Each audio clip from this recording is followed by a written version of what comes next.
You are listening to the Air Raid Hour with host Judge Mathis, dog, Tilt Money, dog, presented by the fine folks over at the Cover One Sports Network, dogs. Bills Mafia, let's go!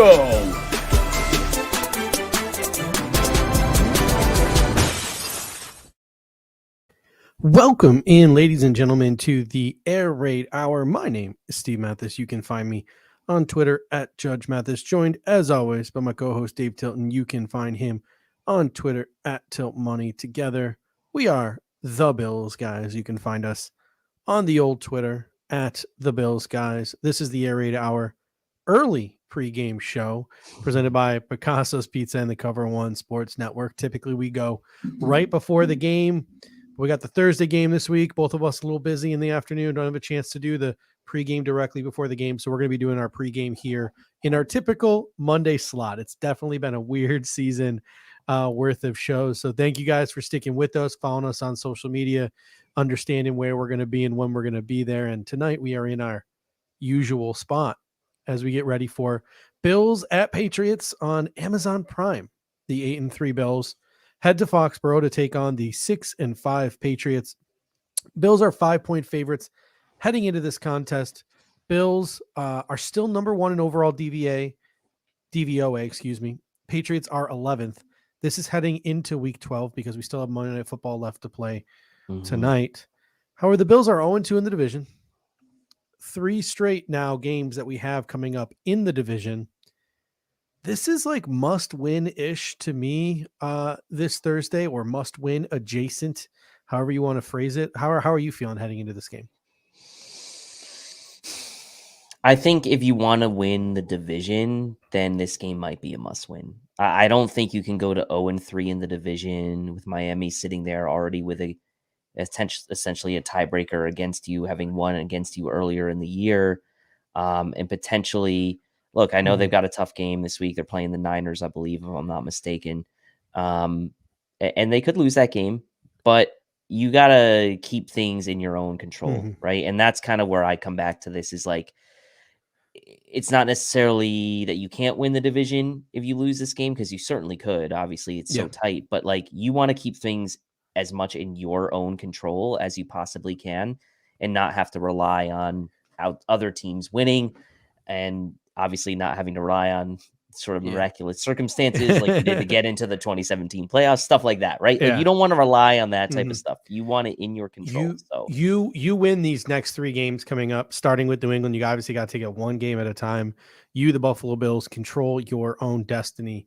And again, even if they lose, it's not like the sky is falling. It's the end of the world. But like, as you said, it's a tougher route. You need this to happen this way, this to happen this way. It's still likely the Bills get into the playoffs if they continue playing well and do what they do, but it might be a lot more difficult for them to win the division with the way Miami is playing. A lot of people in the comment section talking about the injuries, and we're going to hop right into that. And Pete Nana comes in with a great comment here. He says, only 2 players on the injury report who missed practice for something that was actually an injury, and that is Dawkins and Miller. Yeah, the flu bug, or hopefully not the COVID bug, has hit the Buffalo Bills pretty hard this week. We're going to get into that in a second, but let's start with the good news. Gregory Rousseau, AJ Epinesa, Tremaine, Edmunds, Mitch, Morse, all full participants in practice on Monday. Josh Allen, Jordan Phillips, who's dealing with some kind of eye injury, were also full participants. But then the bad news, no Von Miller, who will not be playing this week. No Deion Dawkins, who will likely not be playing this week. And then the bad news part 2, DeMar Hamlin, Dane Jackson, Jaquan Johnson, Quentin Morris, and Khalil Shakir were all out with an undisclosed illness. So what are your thoughts on the Bills injury report heading into Thursday night football? It's lengthy to start the week, obviously, and you never know with these illness ones. Like typically those are the ones that don't worry you as much because but a short week, you usually only see it with one person as well, right? Yeah. And it's like, oh, maybe they got like a stomach bug or something. But with so many guys, it seems like they might have the flu or something, like on a short week, and you're traveling. On top of that, you're not even staying at home. It is a concern, right? So even if these guys end up suiting up, like what's their energy level going to be? that's also a concern for me is like, even if they are active, what, what kind of percentage are you getting out of them? What kind of percentage to full health are they actually going to be? The Bills really just cannot shake this injury bug this year. And so I hope as we see tomorrow's practice report come out and, and Spin saying it's not a short week. I mean, from it a is when practice standpoint, it it is, is right? when the players get sick on Monday and the game is on Thursday is what I meant. Like they don't have till Sunday to, fight off their flu bug and get their conditioning back. They have 3 more days. That's essentially the point I was trying to make. So you're right. Technically it's not a short week, but the point I'm trying to make here is they don't have until Sunday to get over whatever their illness is. They only have till Thursday. Right. Andrew A coming in with a great comment. He says, anyone concerned Rousseau is coming back too quickly off that high ankle sprain? Definitely on the quicker side of that 4 to 6 week period. I'll tell you what, he didn't really look all that great in some of the clips that I was seeing in practice. Again, I'm not a doctor. I'm not a trained professional, but he didn't exactly look all that great. I was going to have this conversation later on in the show, but I guess we can have it now. My expectation is that Shaq Lawson and Boogie Basham will probably still be your starters, and AJ Epinesa and Gregory Rousseau will come off the bench and waive them. And then it wouldn't shock me if Mike Love or Kingsley Jonathan, one of the two, were active and the Bills carried 5 defensive ends, because all it takes is one tweak for Rousseau, one tweak for Epinesa, and you're down to 3 guys again. So I think the Bills might call up Mike Love or Kingsley Jonathan, more likely Mike Love, with the opponent being the Patriots, who like to run the football. I think you see 5 defensive ends this week. I don't know your thoughts on that. Yeah, no, I agree. I mean, and also this is assuming I mean, I would assume Rousseau will be active. He is practicing. And so, but you're right. I feel like in a couple of those clips we saw, it certainly didn't look like he was 100%. And, maybe for a guy like Rousseau, that's not as big of an issue, since he's more of like an edge setter and a run defender, and kind of a guy that gets kind of in the way of passes. Like that maybe isn't as big of a deal for a guy like that. If you want him maybe for defending the run, okay, fine. But you still don't want him out there and tweaking something and then end up being short at that position against a team who has Ramondre Stevenson and others that and we're going to get into that can, the Patriots obviously feel like they can run the ball against this team. So yeah, you don't want to take your chances. Here's my question for you, Pete. Nana comes in with a great comment. I don't think they'd rush Rousseau back for a non-playoff game. And you've seen the Buffalo Bills take their time with some guys this year and not rush them back and sit guys who maybe could have played. I think back to that Steelers game this year where a bunch of guys sat that probably could have played. I don't know. If you're the Buffalo Bills, these next 3 games are practically playoff games to me. Do you look at it that way? Do the Buffalo Bills treat injuries a little bit differently in this 3-game stretch of divisional opponents when you're 0-2 in the division and you control your own destiny? If you can go 3-0 out of this stretch, do the Buffalo Bills treat these 3 games like playoff games in terms of the injury report and who plays and who doesn't? This is tough because we kind of hinted in this a little bit in the last show. It was this Thursday to Thursday game is really interesting, right? Because you could almost sit a guy or guys for 1 game and potentially have almost 3 weeks, not 3 weeks, but 17 days, right, in between games. So in football time, if you're trying to get guys back for games, that's a pretty good chunk of games for not having a bye week. And so, or good chunk of days for not having a bye week. So knowing that this 3-game stretch is a little bit of it's a mini marathon, right? You don't want to sacrifice everything for this first game to put yourself in bad position for the next 2. Now, with that being said, the Patriots and the Dolphins are obviously the 2 most important ones of the 3. So you're well, maybe now with the Mike White Jets, we could maybe do something, not so worried so much about them. But I feel like this is a situation where the Bills have to look at it and go, we're not going to have Von Miller. Greg Rousseau is our best edge defender against the run. We have Shaq Lawson, fine. But man, I think that if he gives them enough during this next day or so, and he shows enough and he goes to the coaches and he shows that hey, I'm ready to go. I don't think they're going to keep him out. I think he'll be active. Looking at the Patriots injury report, non-participants today, Damian Harris and Isaiah Wynn. Damian Harris is obviously one of their 1A, 1B running backs. He's a very good back. He's done some damage to the Bills before in the past. Isaiah Wynn's sort of been benched a little bit for Yadni Kajust. He's been in and out of the lineup, so that one's not as maybe serious of an injury for the Patriots, but David Andrew, limited participant in practice. He's their starting center. Yadni Kajust is their starting right tackle at the moment. He was limited in practice today. Jacoby Myers, Devontae Parker, both limited. And then also on the defensive side of the ball, Jalen Mills and Marcus Jones. So they're one of their boundary corners, and then as well as one of their depth corners and their kick and punt returner, Marcus Jones. What are your thoughts on the Patriots injury report heading into Thursday Night Football?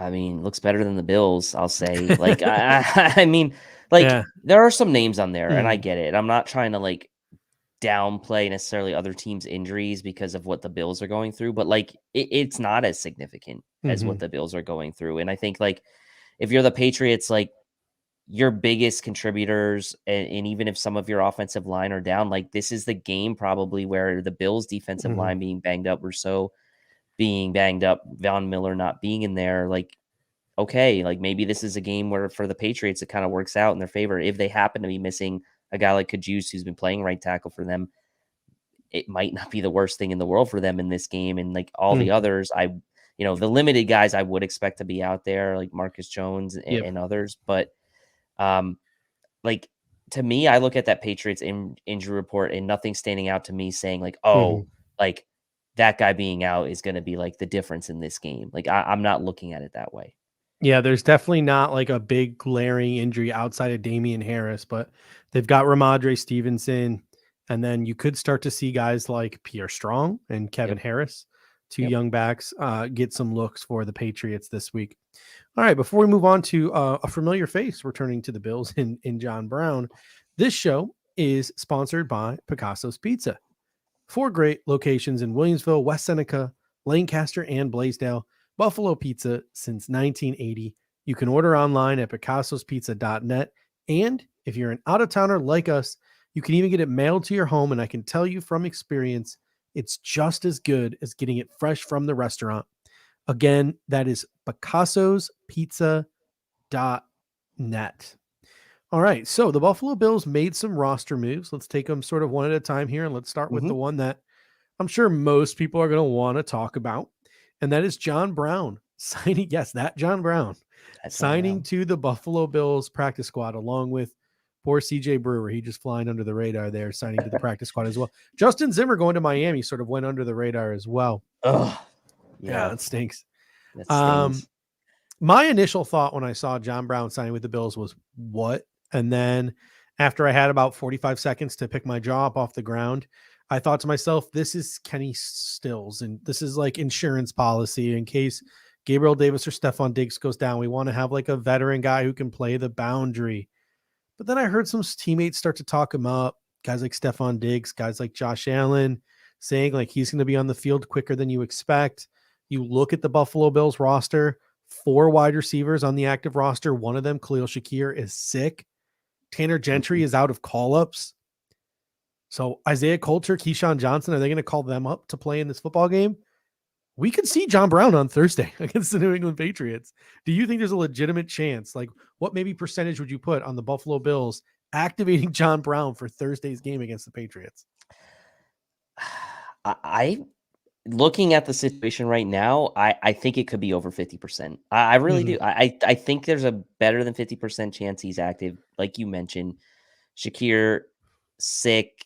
Those guys that they could potentially have active leave something to be desired. Nina Sandra Brownback isn't what I thought we'd be doing in 20. Well, here we are. I mean, he was on technically 3 different teams last year and really didn't stick. He's been on 5 teams since the Bills cut him. He's been targeted 3 times in the regular season. And 3 teams just last year. So, and only played in 2 games, I might add. It was only active for 2 games, I should say, across those 3 teams. Wasn't even active for Tampa Bay at all after they brought him in. So, in any case, the Bills are hurting right now at receiver, and there is some continuity there still with Ken Mhm. Dorsey. Maybe some of the verbiage change, what have you, but like they can find some plays for John Brown. It's not like they're asking him to be the number one like he was the first year he was there with Josh Allen. Like he's gonna be probably the number 4, number 5, maybe the number Mhm. 4 at best in this first game if he's active, and that's fine, right?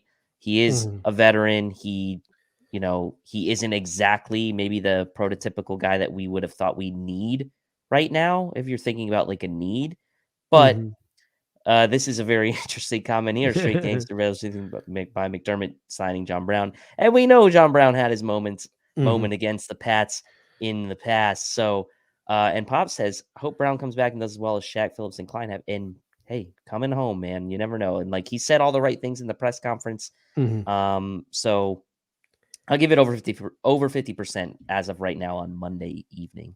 Yeah, I mean, and a lot of people have been wanting to give Gabriel Davis a lot of flack this season, and yes, he does have a high drop percentage, but Gabriel Davis is on pace for over 1,000 yards and 8 touchdowns this season. Like he's doing adequate, to say the least, at that wide receiver number 2 spot. Not to mention, he's pacing 1,000 yards despite missing multiple games and pretty much playing on one leg in a couple of games when he came back as well. So to me, outside of the drops, Gabriel Davis has been fine. Stephon Diggs has been phenomenal. Don't be mad at Gabriel Davis, even though there are reasons to criticize Gabriel Davis. Don't be mad at Gabriel Davis because Isaiah McKenzie, Khalil Shakir, haven't stepped up. Jamison Crowder got hurt. The Bills failed to adequately replace the slot position. We are missing Cole Beasley in a bad way. That's not Gabriel Davis's fault. Gabriel Davis is pacing to have a pretty solid season. So to me, it's going to be really interesting at this point in his career. Do we see John Brown in the slot? Do we see John Brown go to the outside and Stephon Diggs play in the slot more? Do we see Gabriel Davis finally get some slot touches, which he hasn't really gotten a lot of this year? Like you haven't seen a lot of Gabriel Davis in the slot. So it'll be really interesting to see. That's on top of whether John Brown just even plays at all. But Right. sort of my long way around that is what are your thoughts on John Brown, not this Thursday, but maybe like his impact the rest of the 2022 season? Say he does make it to the active roster. What kind of role, what kind of dent does he put into this offense?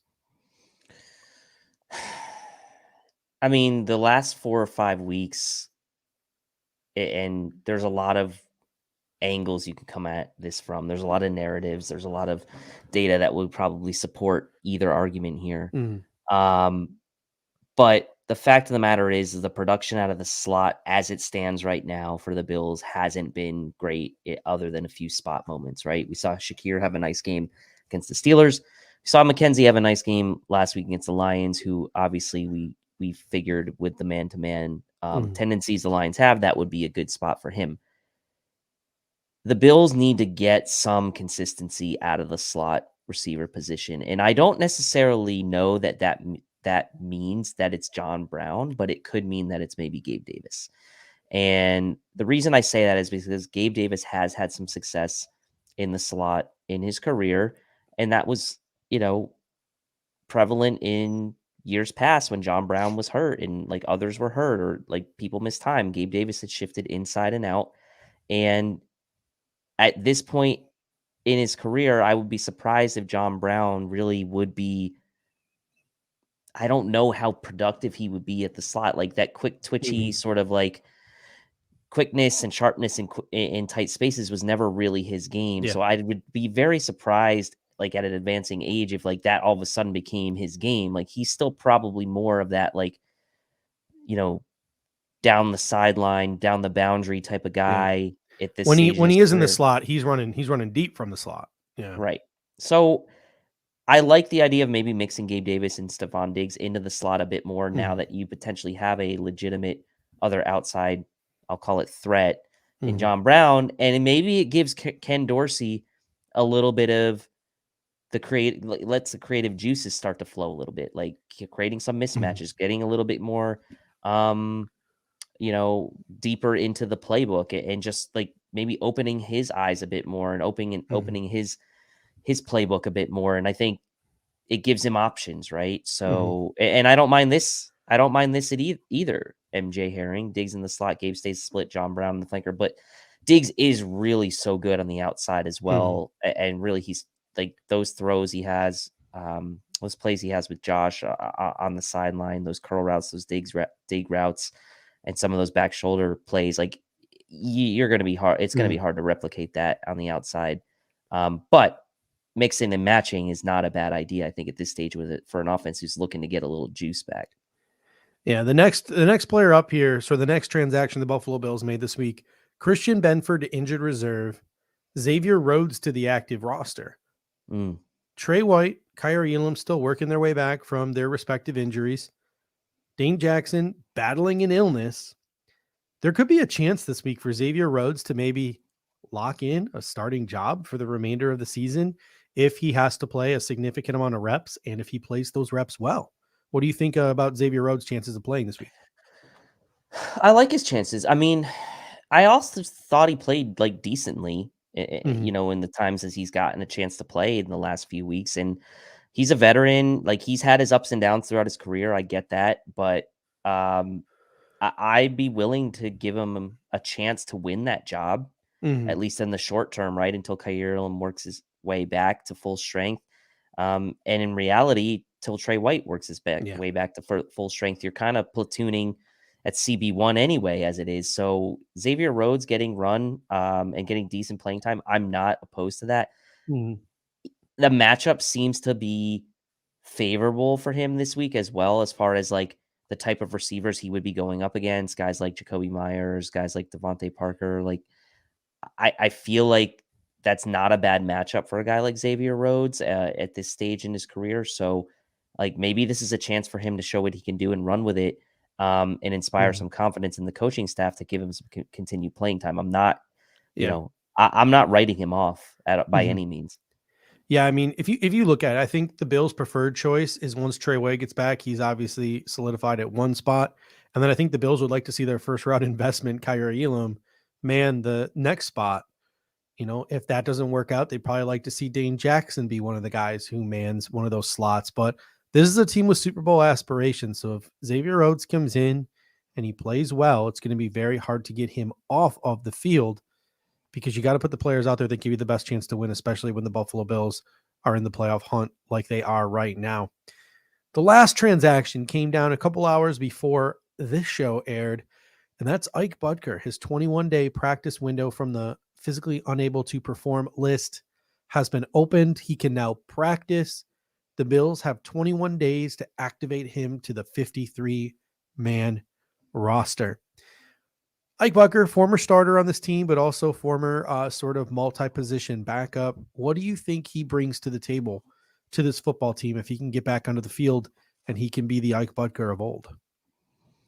Well, it certainly solidifies your backup guard position, I think, at both guard Better than positions. Greg Van Rotten. Yeah. I also think it gives a little bit of, a little bit of a relief to David Questenberry, a guy like that, who for sort of an unceremonious signing, I mean, we did kind of talk about it a bit during the summer, and like we thought it was solid. Like he's kind of had a lot of pressure on him, I feel like, between Spencer Brown, somewhat underperforming, guys being injured. Like there's been a lot, I think, more asked of David Questenberry maybe than we had anticipated. So I think it does take pressure off of him as well.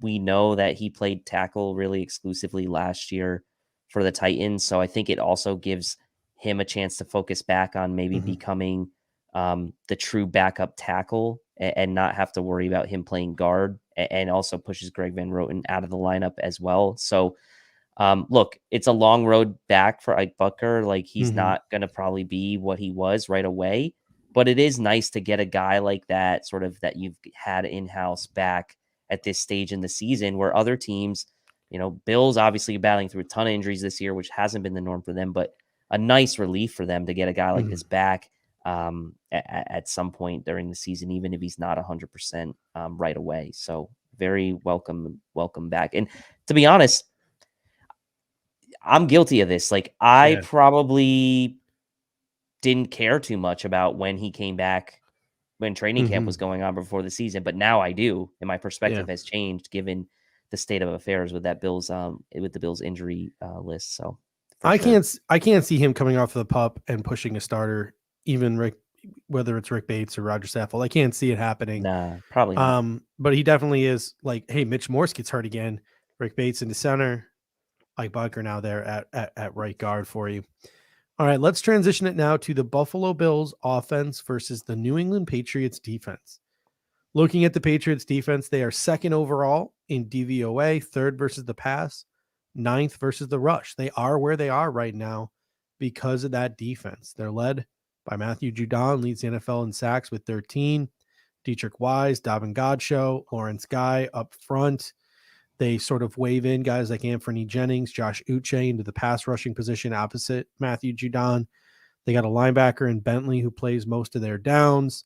They've got Jonathan Jones and Jalen Mills at corner, Miles Bryant in the slot. And then there's a lot of other bodies that they've been throwing in. Obviously, Adrian Phillips and Devin McCourty are their two main safeties.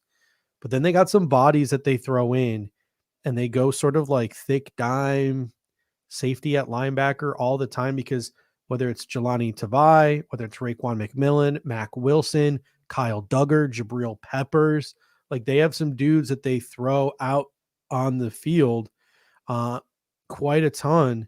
They like to throw a lot of those extra DBs out there like Duggar and Peppers and get them involved. So it'll be really interesting to see what the Patriots do on defense. It is a big loss for them to not have Christian Barmore. What do you think the Buffalo Bills offensive game plan is versus this Patriots defense? Yeah, it's tough. They have a really good defense, and I wanted to ask you like a theoretical, I guess, based on sort of what the Patriots do on defense. So obviously we know they have good corners. Jonathan Jones, one of the best. Jalen Mills, not maybe as good, one of the lower graded corners on PFF. You could take that grading for what it's worth. So, again, Gabriel Davis type game could be in the cards, but Patriots graded as the number one tackling team per PFF this year. The Bills are 30th. So they're going to be a sure tackling team. I think that Yak's going to be hard to come by in this game for the Bills. And you start diving into the DVOA a little bit more, and you look, and the Patriots are really strong on almost every down and distance, pass versus run. But there is one area where they're actually weak according to DVOA defense, and that's on second and short. They're near the bottom of the league on second and short defense. So my question to you is then, outside of the Detroit game where the Bills were actually pretty decent on converting third and shorts, second and short's typically a shot down, right? If you're on second and short, that's typically a down where maybe you take your chances. But given the Bills, we'll call it struggles overall over the last several weeks on, third and short distances, what do you think the Bills do when they get in the second and shorts in this game when we know the Patriots defense is not, that's like maybe their weakest down and distance?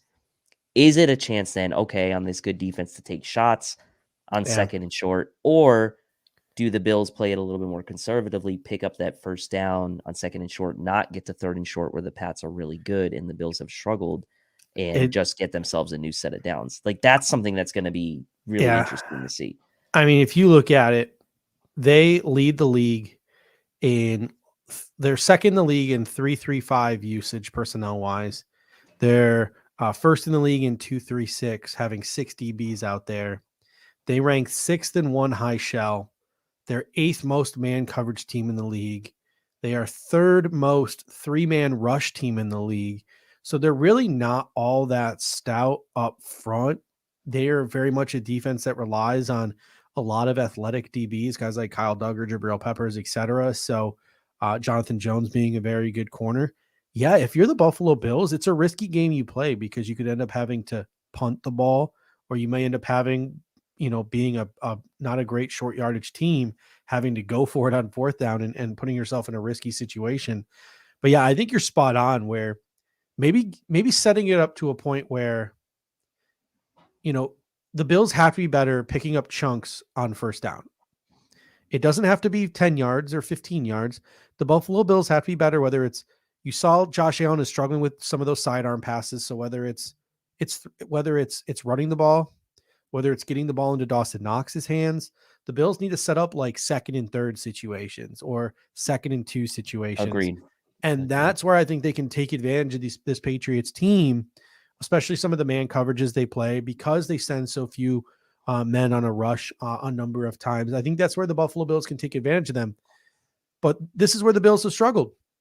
And this is where Josh Allen's UCL injury has held them back, because you can sort of tell earlier on the season, there were these passes that were extensions of the run game to Stephon Diggs. And you saw in that Lions game, sort of those like back shoulder fades he was trying to throw to Stephon Diggs for 8 yards on first down were flying incomplete. He tried to throw that screen to McKenzie, threw it like way off, base. So the Buffalo Bills have not been able to set up these like 2nd and short situations. So to me, that's where the Buffalo Bills have to attack this New England Patriots team. They have to be better picking up yards on first down. I don't know how they go about doing it, but they have to do it. Hey, that classic John Brown wide receiver screen. Maybe try that one. No, I don't know. Like, the Bills haven't been bad at running the ball on first down, though. And it seems so like predictable, but like that could be the recipe, right? Like, even if you gain 4 or 5 yards on first down and give yourself a 2nd and 5, 2nd and 6, like given the situation, like I wouldn't be opposed to that type of game. Like it sounds bad because we don't like that type of sort of traditional element, but and Steve says Allen practice full may be getting healthier, so those short throws may be easier, and like hopefully each week removed from this where it's not aggravated and doesn't he gets further removed from the injury, that it just gets a little bit better. But it still had a little bit of an issue last week in some of those shorter throws. And I'll tell you what, it was either Greg Tumstead or Aaron Quinn made this point on Twitter. It might have even been Anthony Prohaska or Kendall Mursky. It was somebody. I saw it on social media. It was someone from Cover One. So someone from Cover One said, I can't remember who exactly it was, but I forgot to bookmark it, but it was just something that really stuck out to me. The Bills had one practice in 10 days over the last 2 weeks, and we played some bad defenses and struggled to sort of move the ball on some bad defense. And people were getting mad, but it's like, man, they didn't really have a lot of install time, a lot of time to work on creative things. So maybe there was maybe Ken Dorsey wanted to get creative, but he couldn't just because they weren't on the field practicing enough. This is a stout New England defense. If there's any week to start putting in more motion, more pre-snap motion, if there's any week to get creative throughout sort of those old Brian Dable sort of trick plays, or get Isaiah McKenzie back involved, or do any of those types of things, even if it means getting creative with guys like Reggie Gilliam and Quentin Morris. If there was a week to get creative, this is the week to do it. You've now had that full week of practice. This is a very stout defense. It's not going to be easy to move the ball against. This is the week to sort of pull out some tricks, pull out some new things, bring back the motion, try to make your offense a little bit less. Josh Allen drops back, goes through his reads, finds the open guy, and add some layers to what happens before the snap on this offense. Yeah, and I think Nate Geary and others have made this kind of analogy. Like, you got to scheme up some layups for Josh, like the Chiefs do for Mahomes. Like, I know it's a different situation, but like, you got to scheme up some just easy throws that are like guaranteed completions, even if they're like 4 or 5 yards. Like, that's not a bad thing against a defense like this, where 4 or 5 yards on first down, 4 or 5 yards on second down, getting yourselves into 2nd and shorts, 3rd and shorts. Like, I know the Bills haven't been great at it, but like, you'd still take that every time. And not to mention, it puts you in a rhythm as well. Like, Josh getting some easy completions, maybe getting a little bit more removed from the mental hurdle of the elbow injury as well. Like, I would love to see some of that as opposed to the 3 or 4 yard bullet that he has to try to throw in there to Gabe Davis diving on the ground just to get ourselves 4 or 5 yards. Like get these guys on the move, get them catching the ball while they're on the move. Like, I want to see some more of that. And you're right about the practice time, but I think the time to, like, there's been some theories online that Dorsey's been hiding stuff, or like not showing the full package. Like, you need to kind of do that this week. Like, you need to break open the playbook a bit. And like, this is a really, really important game for the Bills. And this stretch of 3 is, like, it's time to get a little creative. Like, you need to maybe not go all the way to the end of the playbook, but you need to open it up a bit more than what you have been doing. Yeah, and that leads me to sort of our first matchup to watch of this game. And that involves one of the players who could play a key role here. And that's a guy who stepped up last week in Detroit, and that is Isaiah McKenzie.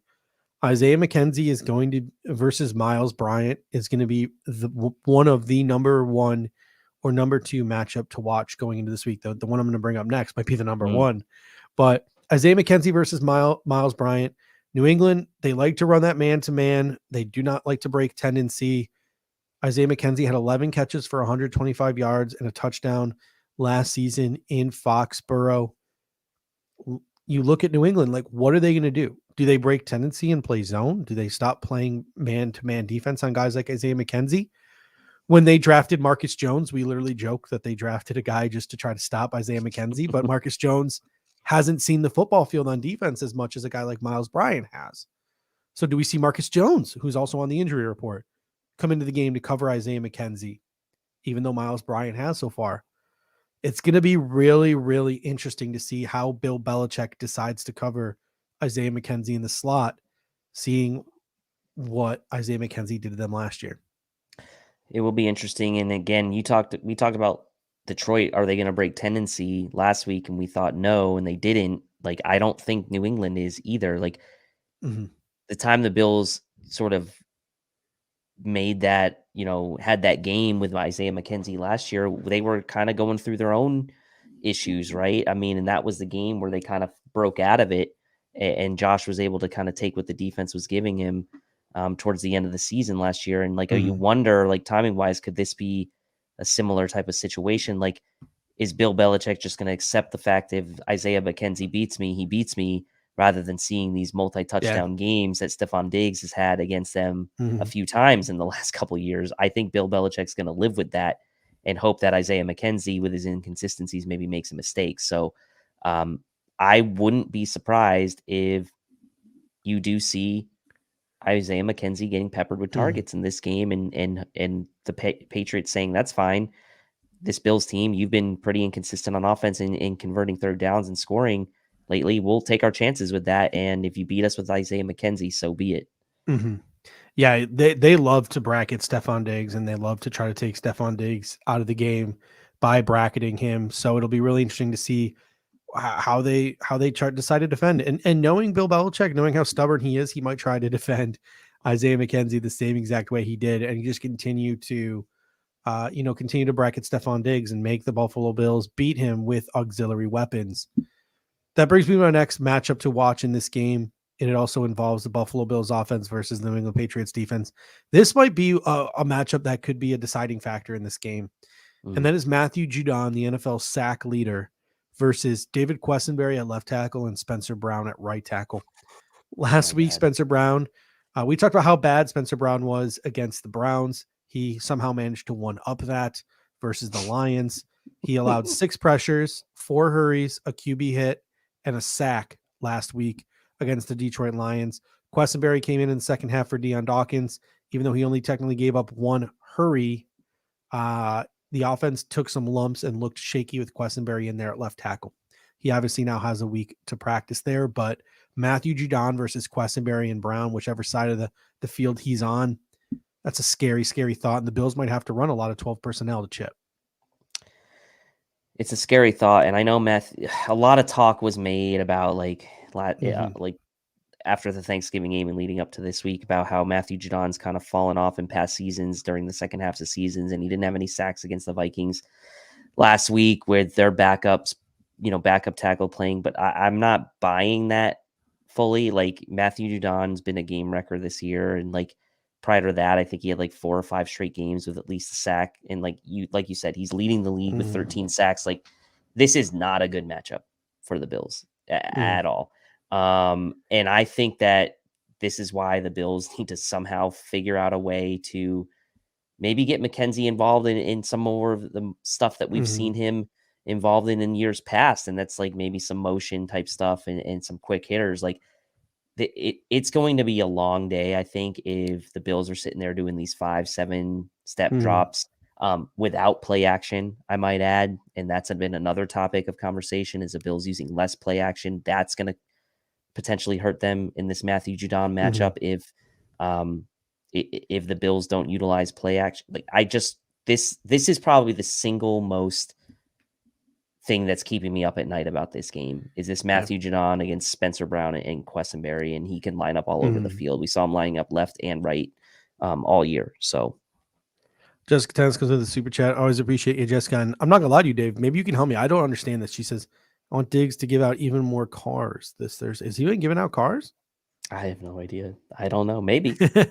I hope he hands out some L's on Thursday. That would be great. But Jessica, you might have to explain that one a little bit. I must have missed something if he's been giving out even more cars. If you've been giving out free cars and not giving me one, I'm gonna be pissed. But let's transition now from the offense to the Bills defense versus this New England offense. Patriots DVOA on offense this year, not pretty. 25th overall, 23rd in passing, 24th in rushing, led by Mac Jones, Ramondre Stevenson. It'll likely be either Pierre Strong or Kevin Harris at the backup running back spot. Jacoby Myers, Nelson Aguilar, Devontae Parker, Tyquan Thornton, Kendrick Bourne, all rotating in at wide receiver. Hunter Henry, Jonnu Smith at tight end. Left to right along their offensive line, it'll likely be Trent Brown, Cole Strange. David Andrews will probably make his start at center this week. Michael Onwenu at right guard, and then Yadni Kajust at right tackle. So Jessica explained herself. We'll get to that in a second. But first, Dave, what's the key to the Bills' success on defense? How are you attacking this Patriots offense? Yeah, look, you mentioned 25th overall in DVOA, 23rd pass, 24th in the rush. They're bottom half of the NFL in points per game. When you think about the Patriots, you feel, and this is just like feeling, right? You feel like they're a good running team, but the raw and advanced statistics don't really show that. They're the worst rushing offense the Bills have faced in the past 3 weeks. Bills have done a good job of holding the last two good rushing teams under 100 yards. 5 out of the last 6 games, the Pats have been held under 100 yards rushing as a team. They're 25th in third down percentage on offense in the NFL, and 29th in first down offense. So per DVOA. So like, to me, this is pretty simple, at least to start out. Like, stop the Pats running game on first down, where like they're not a great running team as it is, and they're not a great even though the feeling is that they are, especially if Damon Harris is out. If you can stop Ramondre Stevenson on first down, and he's a good running back, you're going to set yourself up for success. And then the other thing I think you really have to be cognizant of, and the secondary is what it is, but it's Ramondre Stevenson in the passing game. And that's something the Bills have really struggled, is defending running backs coming out of the backfield in the passing game. We saw them struggle a bit against the screen game the last couple weeks against Nick Chubb. That's where he made some of his better plays. That's where DeAndre Swift and Jamal Williams made some of their better plays. And Ramondre Stevenson, 3rd in the NFL for running backs and receptions. He has 50 receptions already on the year. So to me, first down defense is huge in this game. Putting Milkbag in tough third down situations is big, given their third down conversion percentage is one of the worst in the NFL. And do not let Ramondre Stevenson get going and let Mac Jones get it into a little rhythm, but dumping the ball off to him in the passing game. You're not going to stop him completely. He's got 50 receptions for a reason. He's really good out of the backfield, but you have to contain Stevenson a bit. We talked about this last year when the Bills played the Pats the first time in that win game. Don't give up the big play, and they gave up the big play on the ground. So that's the thing. Don't give up the big play to the Pats, and I think the rest will take care of itself. And again, one more thing here. For a team that has historically been really good to beat at home, they're second to last in home DVOA. So they're actually, they haven't been a great home team this year. So I think all these things combined really add up to the Bills, like stopping the Pats on first down, keeping them in third and longs where they're really not good at converting, and really keeping an eye on Ramondre out of the backfield, to me, are the biggest keys for this defense, especially where they're going to be down pass rushers. And Jessica's car super chat earlier was in reference to how Stephon Diggs was telling everyone at Gillette last year to F themselves. And it was a kind of a joke like Oprah, like you get a car, Oh, that's you. right. So Yep. yeah. Okay, I get it. Yeah, there we go. Sorry, we're a little slow here on a Monday night here. Jessica, we apologize. But can I tell you what? I'm a little bit worried about this Patriots offense just because of some of the data that I'm seeing. They're the 8th highest motion team in the league. They run a lot of pre-snap motion. And here's the one that scares me the most. They're the 4th highest screen percentage team in the National Football League. You Don't mentioned like getting that. Don't like that. getting the ball into the hands of people like Ramondre Stevenson. They run a lot of screens, a lot more screens than most other teams in the National Football League. So it's really good. And people have mentioned it in the comments section already. It's really good that we get Tremaine Edmunds back for this game. The linebackers need to be sideline to sideline. The DBs need to be disciplined. And what's that word? That thing that DBs do, not the Bills DBs, but other DBs from other tackle? teams. Tackle. There we go. That is something that the Buffalo Bills DBs will have to do because they're going to try to take advantage of that. Mac Jones is also 10th. The Patriots in general, because they had Bailey Zappi for a while, 10th highest in short drop back percentage. So if you're the Buffalo Bills, my expectation is rush 4, set the edge, discipline on motion and screens, and just a lot of layered zones, and try to get pressure with 4 and throw Mac Jones throwing the ball into some layered zones. But believe it or not, and this is really weird for the Patriots team that's typically so good at running the ball. Let me pull this up real quick here on SIS. Their play action, 31st in play action in the league, 31st most. They literally only one other team has run less play action passes than the Patriots this year. Is it the Bills? I don't know. I don't have that data in front of me. I don't have a chart. I don't have it ranked 30. I just have play action. They've run 59 play action plays this year. That's 11% usage, 31st in the league. Wow. That's crazy to me that they run the 31st the second to least play actions in the league. That shocks me. That does shock me a little bit, but a lot of 11 personnel this year, no more fullback. They've literally run only 2 personnel packages this year, excluding garbage time and removing kneels and spikes. They run 11 personnel 444 times, and they've run 12 personnel 109 times. The Patriots hardly ever leave 11 personnel. So that does play into the Buffalo Bills' favor with Taron Johnson. Last question on the defense here. Dane Jackson is ill. Trey White's still coming back from injury. Kyrie Elam technically is also still coming back from injury. Mm-hmm. Who do you expect to get the majority of the cornerback boundary snaps on the left and the right side? Might be Xavier Rhodes. I think it might be. I think it might be Elam and Rhodes. I think it might be Elam and Rhodes. I think so. I think Trey White will get more snaps than he did last week, but I think Kyrie Elam is probably physically and maybe mentally more ready to take a bigger snap share than maybe Trey White is. Like I think Xavier Rhodes. I think Xavier Rhodes leads the cornerback unit outside cornerback unit in snaps this week. And like I said, I don't think it's a horrible matchup for him, and he's gotten some reps under his belt against some good receivers. So I will say I'm like quietly confident in Xavier Rhodes. Watch him go out and get burned 3 times this weekend, but this week. But I don't feel bad about having Xavier Rhodes there in the mix. All right, didn't do my due diligence this week. I forgot to put the special teams DVOA into my notes here, and I don't have Football Outsiders open in front of me. But I'll get it for you. Yeah, but just looking at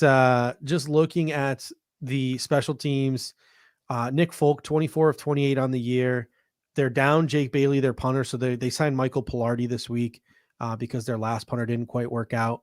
Marcus Jones is dinged up, but obviously we know that he's a very, very talented return man, both from our pre-draft show and from what he did to the New York Jets to win that football game. If he can't go or he's too dinged to return, it'll be Pierre Strong on kicks and Miles Bryant on punts. But Marcus Jones versus Nyheim Hines is a fun matchup to watch on special teams. I think that's sort of a tie, a draw. Tyler Bass versus Nick Folk. I think that's kind of a tie or a draw. And it comes down to Sam Martin versus Michael Pilardi, and Sam Martin has the advantage there. So if it comes down to punting, that would be unfortunate for the Buffalo Bills. But I have more confidence in our punter then the Patriots probably doing their punter. But yeah, Steve Rose says their special teams was horrid against the Vikings. Do you have the data in front of you? Yeah, Bills third overall in special teams DVOA. Pat's ninth. Punt return. Pats look like they're 14th and Bills 6th. So Bills actually doing pretty good in that. So both, like you said, both units are pretty solid overall. And I will give Sam Martin the punting edge. But again, like you said, like you don't want to necessarily have the punting edge in this game. Now, it could come down to a fairly defensive, struggling type game if the Bills can't kind of figure out their inconsistencies on offense and the Bills do what they should against a, not a explosive Pats offense, then this could be a field position game, in which case it could come down to Tyler Bass and Nick Folk, both of which had really good games a week ago. So two really good kickers there.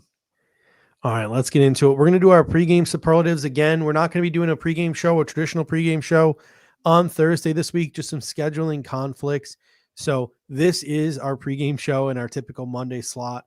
We talked Bills Lions on Friday night. So sort of moving around the schedule a little bit here. So thank you guys for tuning in, all 65 plus of you right now. So if you could smash that like if you haven't already, that would really help us out and play along with us here as we do our typical pregame superlatives 3 days early. And we're going to start with our Take Me Higher player of the game. And again, maybe lower the volume a little bit because I have not had a chance to adjust the volume yet on this clip. So I'm sorry. I keep forgetting. Can you take me higher to a place where blind men see? So Dave, who is your Take Me Higher player of the game? I whiffed on him last week, but against Jalen Mills, I think the matchup's really good. I think the Bills on second and shorts, Pat's defense, that's where one of their biggest areas of weakness. I do expect McKenzie to have a good game, but I really need Gabe Davis to bounce back with a big game this week. And going against Jalen Mills, who is obviously not Jonathan Jones, not to the caliber of player that Jonathan Jones is. I like Gabe Davis to have a big game this week, and I think, potentially get him over that 100-yard receiving threshold this week. And again, the volume's not going to necessarily be huge, but he could do it on 4 or 5 catches. I think he needs to have a big game, and I'll say Gabe Davis, the Take Me Higher player of the game this week. Gabe Davis is on pace for over 1,000 yards receiving this year. And on pace for 51 catches, like just absurd, just absurd. The distances he's targeted at. Patriots are the 4th highest screen passing team in the National Football League, 8th highest motion team in the National Football League. I'm going back and forth between Tremaine Edmunds and Matt Milano. I'm going to go Tremaine Edmunds as my Take Me Higher player of the game, coming back from injury.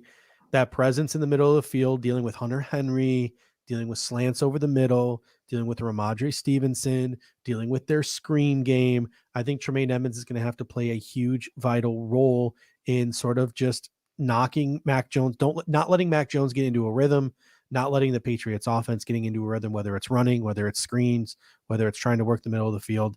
Tremaine Edmunds is going to play a huge role in that. So as much as I want to say Ed Oliver, like Gary Coughlin here and MJ Herring here, I'm going to go with Tremaine Edmunds. And Pops Mafia says Isaiah McKenzie. I think he's best reserved for maybe possibly a wild card player of the game. And that's our next superlative here, our wild card player of the game, a surprise player who can make an impact for the Buffalo Bills this Thursday. Guys, why aren't the brakes working? Because I cut the brakes! Wild card, bitches! Yeah! What? So Dave, who do you got? Who's your wild card player of the game? And we're gonna count these two, Spin and Pops Mafia. We're gonna count them as wild cards. So Isaiah McKenzie off the board. Steve Rose says Kyer Elam. What do you think? I'm leaning in that direction as far as position, but I've been talking about this guy a little bit during the show, and I mean, might as well make him my wild card player of the game, and that's Xavier Rhodes. I think that he could be that's a wild card for sure. Yeah. I mean, Like no real expectations from him. But he is a vet. Mhm. He's a smart player. Cornerback room is a freaking who knows what right now. It's a juggling act. We don't know exactly what's going to happen with what, as far as playing time, snap split between Elam, White, whatever's going to happen. But Xavier Rhodes will bring a steadying presence to the cornerback room on Thursday, and I think he could make either a couple nice pass breakups or maybe even get a pick. I don't know if you saw me audibly sort of laughing there in the background, but Jessica Tennis with the comment of the night, Big Phil is going to have a great game. In case you don't know who that is, it's Jordan Phillips. We're not gonna, don't worry, we're gonna get the references the rest of the night. Jessica, Yeah, we knew that one. We're not gonna botch anymore. Steve Rose says Kyrie Elam. That's a good one. I'm not gonna lie, I had Xavier Rhodes too. I don't want to go John Brown. I feel like that's overreacting, and maybe that's too much of a fan pick. So I'm gonna go with Pops Mafia, and I'm gonna go with MJ Herring, who both seem to be in agreement in the comment section tonight. I'm gonna go with James Cook. So we've been talking about, the Buffalo Bills need to get more creative. The Buffalo Bills need to get the ball in the hands of their playmakers. What are they doing? It's so vanilla. It's so basic. They had one real practice in 10 days for the Detroit Lions and the Cleveland Browns. They have 7 days to prepare for the New England Patriots. They get the ball into the hands of their playmakers, and one of those playmakers being James Cook. I think they have some creative play calls to get the ball into James Cook's hands, and I think James Cook has a big game. I don't know what those numbers would look like, because it's such a weird enigma, James Cook, this year. But I think after this game, we're talking about what a great game James Cook had. So he's going to be my wild card player of the game. And I still don't know if there's going to be any meaningful snaps for Nyheim Hines. So maybe we'll keep picking him as a wild card in the comment section, and maybe it'll come. The next superlative here is our respect me player of the game. A player on the opposing team the Buffalo Bills have to respect. I pure, straight hate you.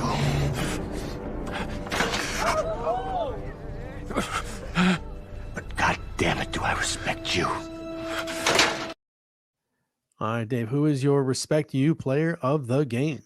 Yeah, I mean, it's easy to say Matthew Judon with the situation the Bills are throwing out there at tackle this week and going against the NFL sack leaders. So that's a little bit of an obvious one. So I'm going to avoid that.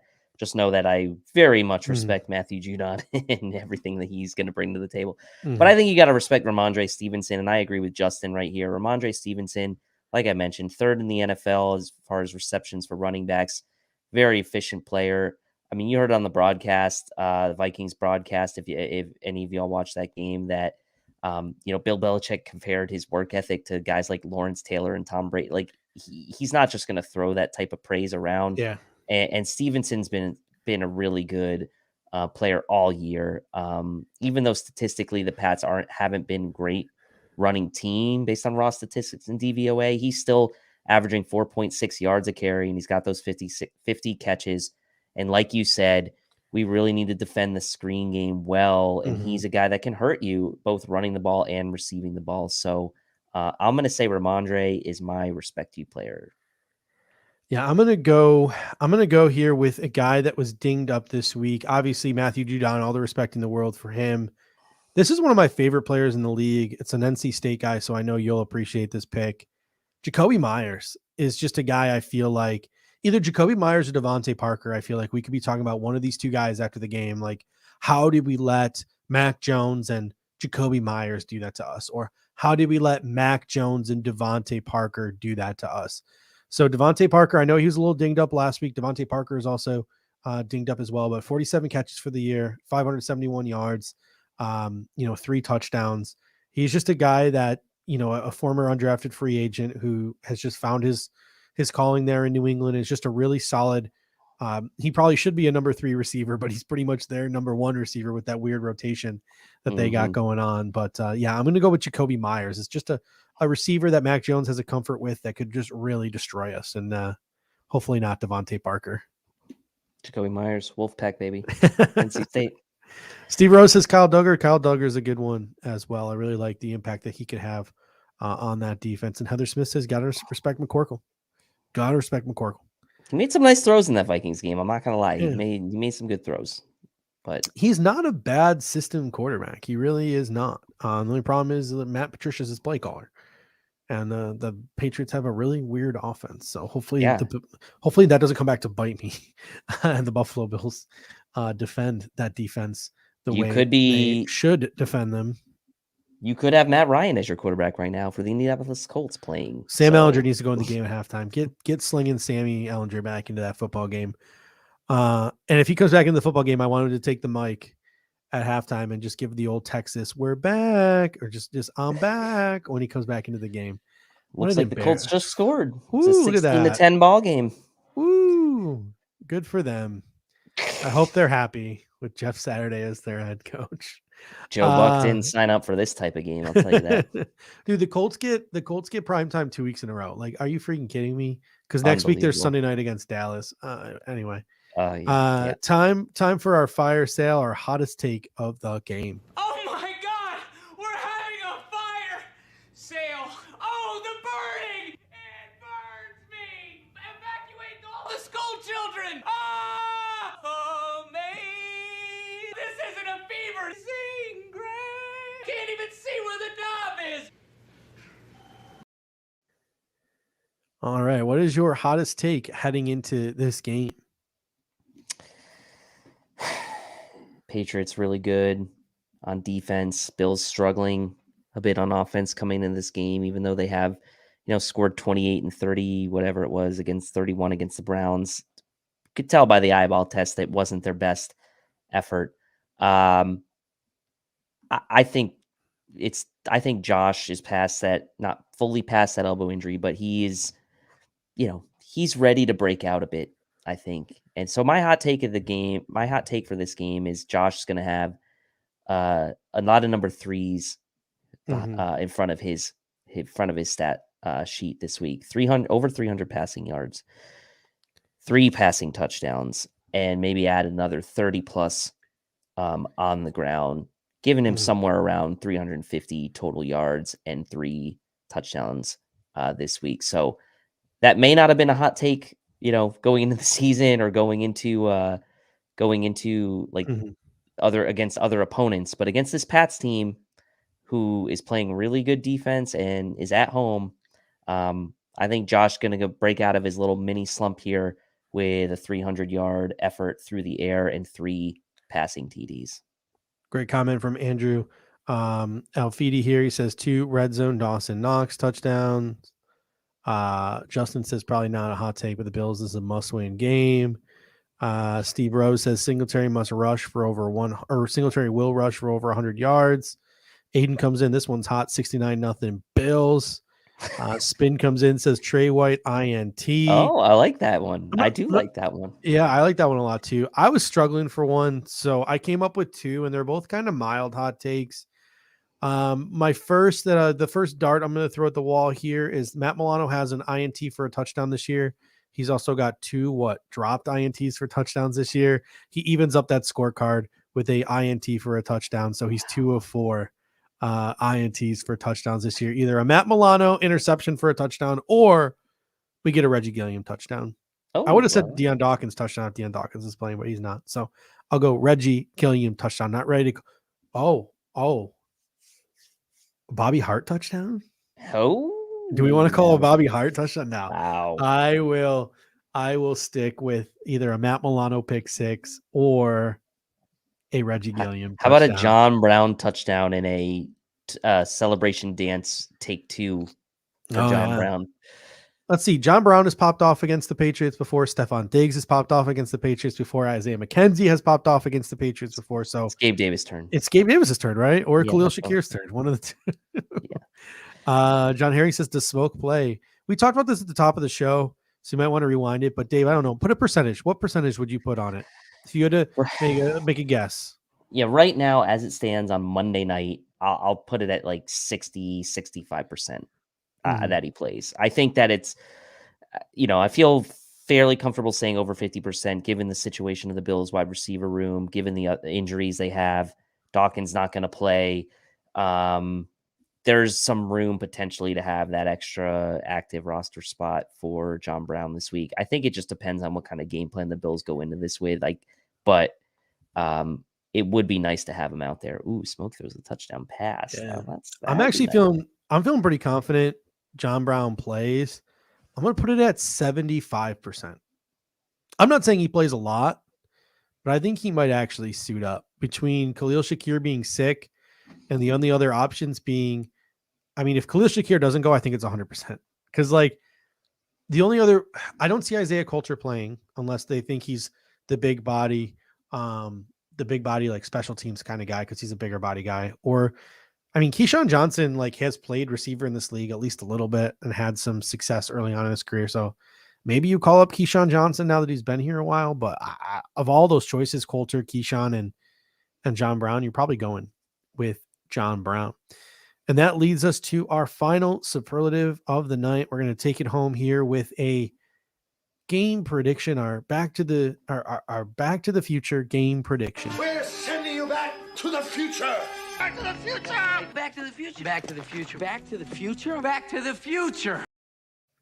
All right, Dave, what is your prediction for this football game? Paint a picture for us. Well, I think Josh is going to break out a little bit in this game offensively. I think, maybe John Brown, although he's not what he used to be, maybe just brings a little extra juice to the locker room too. He's always been that kind of quiet professional guy, but I think that, just having him back in the building, having these guys together again, is going to be a positive influence. Tremaine Edmunds back on the field is going to be a positive influence and obviously an impact on the field directly. But I do think the Bills defense maybe still struggles a bit in this game, even though the Pats haven't been great on offense. They were pretty good last week against Minnesota, although Minnesota's defense isn't what it used to be either. So I kind of see this game maybe being a little bit higher scoring than people might predict. But ultimately, I want to see the Bills and predict that the Bills will come out on top in the end. I think Josh has 3 touchdowns, like I mentioned, and then a couple Tyler Bass field goals to kind of put the Bills sort of over the top in this one. And so I'll say Bills 27, Pats 23. Steve Rose comes in, says Bills 2, New England 0 on a last-minute safety. MJ Herring says Bills 21, Patriots 10. Spin says Sam Martin's a healthy and active for this game. Justin says 17-12 Bills. Offense continues to struggle, but we speak by with a W, man. I know a win's a win, but that'd be tough to only score 17 points. My prediction is going to be 33-17 Bills. We do get 3 touchdowns. We do move the ball a ton, but I do think against this highly ranked New England Patriots defense, we still do struggle in the red zone, and Tyler Bass has to kick 4 field goals for us. So Bills 33, Patriots 17. That is my prediction for this one. All right, Dave, any final thoughts before we head out of here? No, I do think that it's going to be interesting to see what the Bills do with some of these guys who might be on the fence injury-wise. If they try to sit them for this week, or do they say, look, we need this game. It's an important game. We need them back.